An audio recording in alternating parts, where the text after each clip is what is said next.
얼마나 우리가 불안한 시대를 살아갑니까? 어느 것 하나 정한 것이 있고 안정된 것이 있습니까? 아휴, 정말 젊은이들 정말 안 됐어요.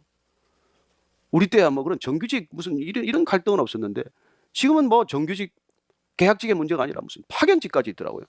그러니 얼마나 정말 불안한 시대를 살아갑니까? 예, 그럴수록 그러나 저는 믿음 위에 여러분들 인생을 설계할 수 있게 되기를 바랍니다. 반석 위에서 출발점을 잡게 되기를 바랍니다. 그렇지 않으면 우리는 이 근심을 이기지 못해요. 근데 오늘 예수님께서는 우리가 본질적인 근심의 이유를 말씀하시고 그 근심을 어떻게 믿음으로 이겨야 될 것이며 그 믿음을 가져야 할 가장 중요한 목적이 무엇인지를 말씀해 주고 계십니다. 2절 3절 말씀 한번 같이 읽겠습니다. 시작. 내 아버지 집에 거할 곳이 많도다. 그렇지 않으면 너희에게 일렀으리라. 내가 너희를 위하여 거처를 예비하러 가노니 가서 너희를 위하여 거처를 예비하면 내가 다시 와서 너희를 내게로 영접하여 나 있는 곳에 너희도 있게 하리라. 근심하지 말라. 나를 믿어라. 왜요? 무엇 때문에 나를 믿으라고 말씀하십니까? 내가 아버지 집에 가서 너희들을 데려올 거처를 만들고 와서 데려갈 터이니 근심하지 말라는 것입니다. 그걸 믿으라는 거예요. 그래요. 우리 크리스찬의 믿음은 무엇입니까? 이 땅에 우리가 영원히 살지 않고 하나님께서 우리를 데려가신다. 데려가실 거처가 있다. 이게 그리스도인의 정체성 아닙니까? 우리의 믿음의 본질은 다른 게 아니에요. 이 땅이 전부인 줄로 알고 살아가는 세상 가운데 오셔서 이 땅이 전부가 아니라 하늘 아버지의 거처가 있고 내가 그 거처로 너희들을 데려갈 것이다. 이게 우리의 신앙이란 말이죠. 예수님께서 이 땅에 모신 목적도 그 목적 때문입니다. 예수님께서 우리를 데려가시겠다는 목적, 그 목적 때문에 이 땅에 오셔서 고난받으시고 십자가에 못 박히시고 부활하시고 승천하셨는데 그분의 그 목적을 우리가 놓친다면 우리의 신앙은 전혀 길을 잃은 신앙이 되고 말겠죠. 불이 나서 소방관이 구하러 갔는데 또 혹은 인질범이 잡혀있는데 특공대원이 가서 구출하러 들어갔는데 그 사람은 들어가기 전에 이미 도면 연습, 도상 연습을 다 하고 들어가요. 어떻게 구원해서 출구를 어디로 빠져나올 것인지 다 알고 거기 들어가는 것입니다. 그래서 구출해서 나오는데 인질이나 그 화재 현장에 잡혀있던 사람이 갑자기 몸부림치면서 나는 저리 가야 된다 라고 몸부림치면 어떻게 되겠어요? 여러분, 구출하러 들어온 사람이 가자 그러면 거기 따라가야 돼요. 그 사람은 밖에서 들어온 사람이에요. 밖으로 나가는 길을 가장 잘 아는 사람입니다. 예수님께서 이 땅에 오셔서 계속 그 말씀을 하세요. 나는 어디서 와서 어디로 가는지 안다. 세상은 그걸 모른다. 그래서 그분이 유일한 길이라 이 말씀이에요. 그분이 유일한 길인 건 까닭은 그분이 거기서 오셨고 거기로 돌아갈 것이고 돌아가서 우리의 거처를 마련하고 우리를 데리고 그리로 가겠다고 결정하고 이곳에 오셨기 때문이라는 것입니다. 그러니 그분을 따르지 않고 누구를 따르겠습니까? 저는 예수님께서 이 땅에 오셔서 내가 길이다 이렇게 선포하신 것이 여러분들 얼마나 다행스럽고 감사한 일인지 모릅니다. 여러분, 영적 여행은 길 없는 곳에 가는 길이에요. 사실 어딘가 길인 줄 알고 가겠어요? 어디를 길이라고 우리가 감히 그 여행을 떠나겠습니까?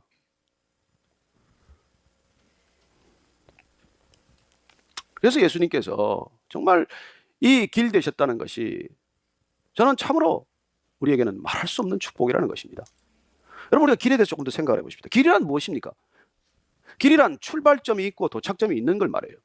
출발점과 도착점 사이를 우리는 길이라고 말합니다. 예수님이 내가 길이다고 하실 때는 출발지가 있고 도착지가 있다는 뜻이에요. 그분이 길인 까닭은 우리가 이쪽 출발점에 지금 서 있다고 생각하는데 아니다.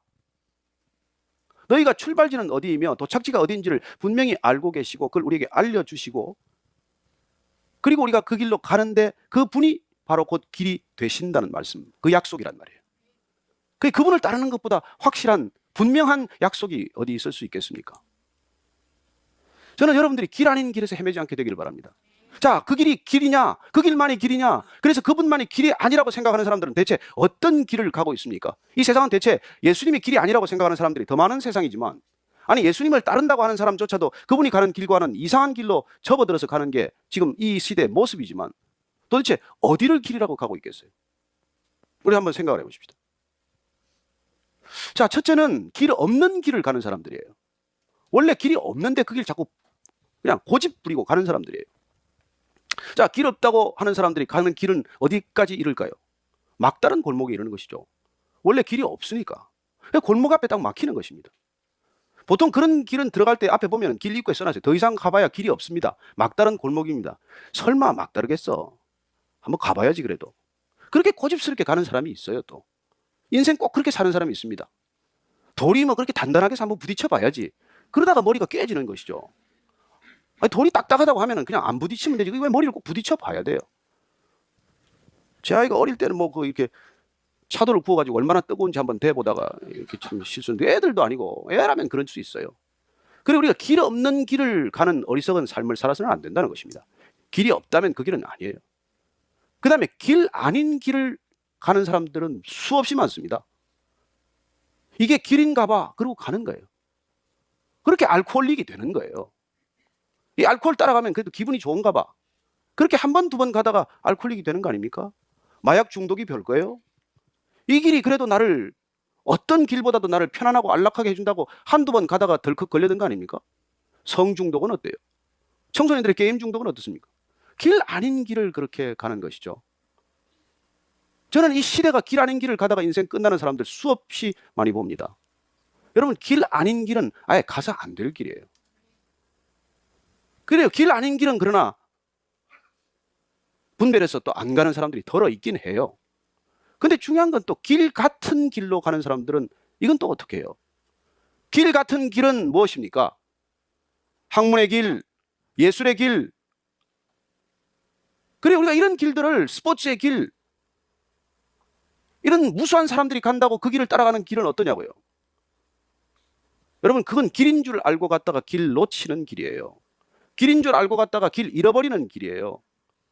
여러분, 인생 이 길 가다가 실패하는 사람 한두 사람 보셨습니까? 여러분들 주위에 이런 사람 지금 널려있듯이 널려있지 않습니까?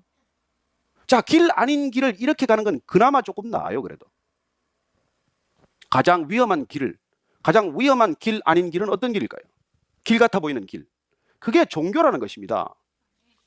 예수님께서 이 땅에 오셔서 가장 유대인들을 향하여, 종교 지도자들을 향하여 질타하셨던 이유가 무엇입니까? 길이라고 속이는 길, 길 같아 보이는 길을 제시하고 그것이 진리의 길이라고 주장하는 그들한테 예수님께서 격분하신 것이죠.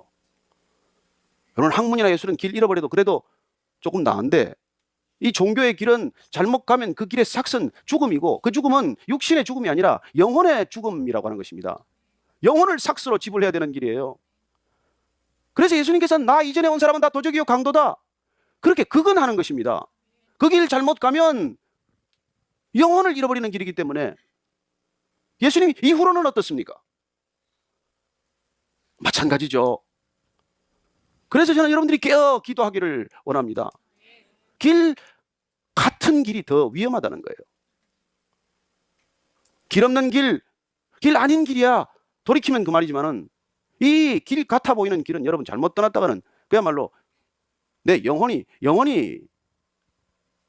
잃어버리는 그런 대가를 지불해야 한다는 것이죠. 그래서 예수님께서 I am the way, 이 말씀을 하시는 그 이유나 그 분명한 뜻을, 의도를 우리가 알아야 되는 것입니다. 왜냐하면 이걸 놓치면 여러분 그냥 이게 그냥 인생 전체가 왔다 갔다 하는 일일 뿐만 아니라 영혼에서 영혼까지 왔다 갔다 하는 일이기 때문에 그런 것이죠. 그래서 예수님께서 제자들에게, 이게 조금 떠보는 것 같아요. 5절, 4절 말씀 한번 읽어보겠습니다. 시작. 내가 어디로 가는지 그 길을 너희가 아느니라. 예수님께서 지금 3년간 데리고 다니는 제자들이에요. 알만할 때는 된 것은 사실입니다. 그러나 제자들이 어떤 제자들입니까? 아직까지 예수님이 왜 십자가를 져야 하는지조차도 분명히 알지 못하는 제자들이에요. 그럼에도 불구하고 예수님은 내가 이제 그 길을 갈 텐데, 너희들을 데려갈 그 길을 가는데 너희들은 그 길을 알아야 돼, 이런 뜻이에요. 다들 지금 뭐 마음은 어렵고 힘든데 또 길 얘기를 하니까 저는 또 왜 예수님께서는 길 얘기를 저렇게 오래 하시나, 이런 생각이 들었을 법한데, 도마가 아주 용기 있게 질문을 해요. 도마의 질문을 한번 같이 물어보십시다. 시작. 도마가 이르되 주여 주께로 어디로 가는지 우리가 알지 못하거늘 그 길을 어찌 알겠사옵나이까. 저는 이래서 도마가 마음에 들어요. 모를 때는 모른다고 물어야지. 이거 보면 모르면서 아는 체 하는 게 큰 문제예요. 여러분, 모른 체 할 때가 있고 아는 체 할 때가 들어 있긴 하지만, 이게 정직한 것 이상 중요한 게 없어요. 신앙은 정직할 때 매듭이 지어집니다. 신앙은 정직한 것만큼 자라는 거예요. 영성은 정직한 것만큼 맑은 것입니다. 신앙의 가장 조심해야 될 그건 정직하지 않은 거예요. 신앙의 반대는 불신이 아닙니다. 신앙의 반대는 거짓이에요. 아는 체 하는 거예요. 영성의 반대는 육성이 아니에요. 영성의 반대는 위선이에요. 예수님께서 위선자를 그렇게 싫어하는 거라고요. 그래서 그냥 모르면 모른다고 하면 돼요. 왜 모르는데 아는 체 할 게 뭐 있습니까? 중요한 것은 예수님을 따라가다가 세상을 돌아보면서 잘 따라오나 안 따라오나, 나는 예수님을 놓쳤나 안 놓쳤나, 이걸 확인하는 게 중요하지. 내가 세상을 따르고 세상의 기준과 세상의 목적과 세상의 계획, 그 세상의 풍요를, 번영을 그렇게 따르면서 예수님을 이따금 돌아보면서 예수님 뭐 하고 계세요? 왜 지금 내가 이런 고난을 겪고 내버려 두십니까? 이렇게 예수님을 흔들어 깨워서는 예수님이 애시당초 이 땅에 오신 목적, 우리를 데려가시고자 하는 목적, 우리를 데려가시고자 하는 그 목적지에서 우리가 한참 벗어날 수가 있다는 거예요. 이게 우리 신앙의 가장 중요한 포인트입니다. 그래서 크리스천들을 보면은 하나님 나라가 안 보인다는 거예요. 짐 월레스라는 기독교 작가가 그리스도인들의 삶은 자꾸 하나님 나라가 가까웠다고 말하는데 그들의 삶을 보면 하나님 나라가 도대체 느껴지지도 않고 삶의 변화가 보이지 않는다, 그렇게 말합니다. 따끔한 지적이지요. 여러분은 어떻습니까? 누구를 지금 따르고 계십니까? 우리가 따르고 있는 그분을 세상은 궁금증을 가지고 바라보고 있습니까? 그게 중요한 것이죠. 베드로도 예수님을 따른다고 그렇게 따랐지만, 그렇게 예수님이 누구신지까지 분명한 답을 얘기했지만, 그러나 끝내 주님을 부인하고 말았던 그러나 그가 결국 마가의 다락방에서 성령 세례를 받고 비로소 내가 누구를 따라야 하는지를 분명히 알게 되었고, 그분이 진정으로 길이라는 걸 확인하고 난 뒤에 얼마나 담대해졌습니까? 그는 유대 지도자들을 향해서 선포합니다. 천하 만민 가운데 예수님 이외에 다른 구원의 이름을 준 적이 없다, 그렇게 선포하는 사도로 바뀐 것이죠. 그리고 길이란 예수님, 그분이 오직 하늘과 땅을 연결하는 길이기 때문이심이고, 그분이 진리라고 말하는 까닭은 그 길을 우리가 갈 때 진리란 그 길을 밝히는 빛이기 때문입니다. 내 말이 너희 안에 거하면 너희가 진리를 알지니 진리가 너희를 자유케 하리라. 우리가 빛 안에서는 자유할 수 있죠. 어둠 가운데서는 자유롭지 못합니다. 여러분들, 어둠 가운데서 우리는 길을 찾을 수가 없어요. 가룟 유다는 주님께서 마지막까지 기회를 주셨던 사람입니다. 그럼에도 불구하고 그는 끝내 빛 되신 주님을 떠나서, 진리 되신 그분을 떠나서 어둠 속으로 떠났던 사람입니다. 그가 문 밖으로 나갈 때 밖은 캄캄한 어둠이었습니다. 그러나 빛 안에 있던 베드로마저도 그가 주님을 부인하는 순간 그의 마음 가운데는 짙은 어둠 속에 휩싸였을 것입니다. 주님을 다시 만나서 마지막에 갈릴리 해변가에서 내가 나를 사랑하느냐 3번씩 확인할 때, 그 질문에 내가 주를 사랑한다고 답변할 때까지 그는 빛을 떠났기 때문에, 진리 되신 그분을 떠났기 때문에 어둠 가운데 방황했던 시간이라는 것이죠. 저는 여러분들이 빛을 떠나서 방황하지 않게 되기를 바랍니다. 빛 안에 머무를 때, 빛 가운데 걸어갈 때, 빛과 동행할 때 우리는 비로소 자유로운 것이죠. 두려움이 없는 것이죠. 그래서 우리는 그분과 함께 당당하게 이 세상을 걸어갈 수 있는 것입니다.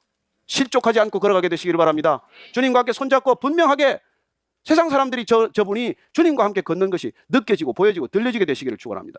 우리의 신앙은 그런 거라는 것이죠. 그 예수님께서 오늘 이렇게 말씀해 주십니다. 7절 말씀입니다. 시작. 너희가 나를 알았더라면 내 아버지도 알았으리로다. 이제부터는 너희가 그를 알았고 또 보았느니라. 예수님께서 결정적으로 말씀해 주십니다. 내가 길이요 진리요 생명이라는 것을 너희들이 믿음으로 받아들인다면 너희들은 하나님 아버지를 알았고 또 보았다라고 말씀하시는 것이죠. 저는 예수님이 이렇게 말씀하시던 여러분들이 정말 말씀을 알면 예수님을 보았고 예수님을 알았다라고 말씀할 수 있게 되기를 바랍니다.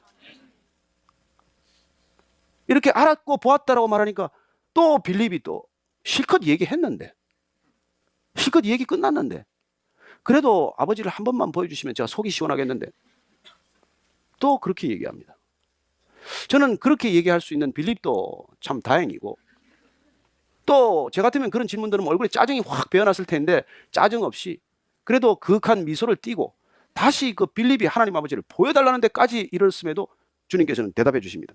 한번 9절, 10절, 11절 제가 읽어드리겠습니다. 예수께서 이르시되 빌립아, 내가 이렇게 오래 너희와 함께 있을 때 내가 나를 알지 못하느냐? 나를 본 자는 아버지를 보았거늘 어찌하여 아버지를 보이라 하느냐? 내가 아버지 안에 거하고 아버지는 내 안에 계신 것을 내가 믿지 아니하느냐? 내가 너희에게 이르는 말은 스스로 하는 것이 아니라 아버지께서 내 안에 계셔서 그의 일을 하는 것이라. 내가 아버지 안에 거하고 아버지께서 내 안에 계심을 믿으라. 그렇지 못하겠거든 행하는 그 일로 말미암아 나를 믿으라. 이렇게 말씀해 주십니다. 저는 이 말씀이 우리에게 동일하게 들려야 한다고 믿습니다. 그리고 이렇게 들려야 합니다. 너희들이 이렇게 교회 다니고 너희들이 이렇게 성경을 많이 읽었는데도 불구하고 아직까지 나를 알지 못하느냐? 예수님께서 물으시는 거예요. 그리고 나를 안다면 너희들은 하나님을 안다고 말할 수 있어야 될 터인데 너희들은 아직까지도 나를 알지 못하느냐? 내가 내 안에 거하고 내가 내 안에 거할 때 이걸 내가 믿는다면 너희들은 무슨 말을 하든 나의 말을 하게 될 것이라 말씀하시는 것이죠. 여러분들이 주님 안에 거하고 예수님이 여러분 안에 거한다는 것을 믿을 수만 있다면, 그게 믿어진다면, 그러면 저와 여러분들이 하는 말은 주님의 말이 될 것입니다. 이게 주님이 원하시는 거예요. 우리는 그분만이 진리라고 말하면 세상의 많은 지식들 가운데 그냥 성경적 지식 하나를 더 우리가 그냥 늘리기 위해서 성경 공부하는 건 아닙니까? 우리는 뭐 그분만이 영원한 생명이라고 말하지만 우리 육신의 생명에 너무 집착한 나머지 그분조차도 우리 육신의 생명을 늘리는데 우리가 소용이 닿는다고 말하지는 않습니까? 그래 오늘 우리가 예수님께서 정말 길이요 진리요 생명이라고 할 때 저는 이 선포에 대해서 우리가 정말 믿음으로 받아들일 수 있게 되기를 바랍니다. 그러면 우리 삶은 변하게 돼 있어요. 우리는 더 이상 내 의지대로 내 길을 가고자 하지 않습니다. 어쩌면 우리는 내 생각을 갖다가 진리라고 착각하지 않습니다. 그래서 그분을 길이요 진리요 생명으로 만나는 길이 뭐예요? 또 다른 길이. 어떻게 해야 그분을 길이요 진리요 생명으로 만나느냐는 것이죠. 그럴 수만 있다면 나는 모든 것 다 내가 헌신하겠다 그런 분들이 계십니다. 그리고 그분께서는 이 성경이 곧 길이요 진리요 생명이라고 우리에게 주신 것입니다. 그래서 이것 말고 이것을 해설하는 거나 이것 말고 이것을 설명하는 거나 이것 말고 이걸 그렇게 말씀을 전한다고 하는 것조차도 여러분들이 분별해야 한다는 것이죠. 저는 이 성경이 길이라고 믿습니다. 저는 이 성경이 곧 진리라고 믿습니다. 저는 이 성경을 통해서 우리가 생명을 얻는다고 믿습니다. 우리가 그래서 길이요 진리요 생명 대신 예수님을 만나고 따르는 길은 이 성경을 길이요 진리요 생명으로 우리가 믿음으로 따른다는 것. 그 외에 다른 길이 없다고 믿습니다. 그럴 때 여러분들은 정말 약속하신 성령을 받게 될 것입니다. 이상한 영에 헷갈리지 않을 것입니다. 그 성령이 오시면 여러분들이 성경의 기림을 증거하게 될 것입니다. 그 성령이 여러분에게 오시면 이 성경이야말로 진리라는 것을 깨닫게 할 것입니다. 그리고 말씀이 곧 성령이고 말씀이 곧 생명이라는 것을 우리가 날마다 경험하게 될 것입니다. 오늘 이 말씀은 이렇게 끝을 맺고 있습니다. 6절 말씀 한번 들겠습니다. 시작. 예수께서 이르시되 내가 곧 길이요 진리요 생명이니 나로 말미암지 않고는 아버지께로 올 자가 없느니라. 너희가 나를 알았더라면 내 아버지도 알았으리로다. 이제부터는 너희가 그를 알았고 또 보았느니라. 아멘 하십니까? 우리가 동일하게 이 말씀은 우리가 예수님을 알았더라면, 우리가 성경을 알았더라면 우리는 아버지도 알고 예수님도 알게 되는 것이고 이제부터는 우리가 그를 알았고 또 보았다고 말합니다. 예수님 보고 싶습니까? 예수님 알고 싶으십니까? 저는 여러분들이 이 말씀 가운데 예수님을 만나고 볼 수 있다고 믿습니다. 예수님을 보고도 아버지를 보여달라고 하는 그 제자들이 언제 변하게 됩니까? 그렇죠? 성령 세례가 임할 때 그들은 변했습니다. 저는 성령 세례가 여러분들 각자에게 임하게 되기를 바랍니다. 그래서 길 되시고 진리 되시고 생명 되신 그분에서 떠나지 않게 되기를 바랍니다. 그분과 동행하는 삶, 그분 때문에 한 주간의 삶이 일어나 빛을 발하는 삶 될 수 있게 되기를 축원합니다. 여러분 기억하십시오. 예수님께서는 우리 생명의 떡입니다. 세상의 빛이십니다. 양의 문입니다. 선한 목자입니다. 그는 부활이요 생명이고 길이요 진리요 생명 되시는 분입니다. 우리가 주님 따르기로 결단하고 길 대신 주님의 길을 가고 진리 대신 그분을 진리로 우리가 살아내면 약속대로 주님께서 내가 했던 일보다 더 큰 일을 너희들도 하게 될 것이라는 이 말씀 믿으시게 되기를 바랍니다.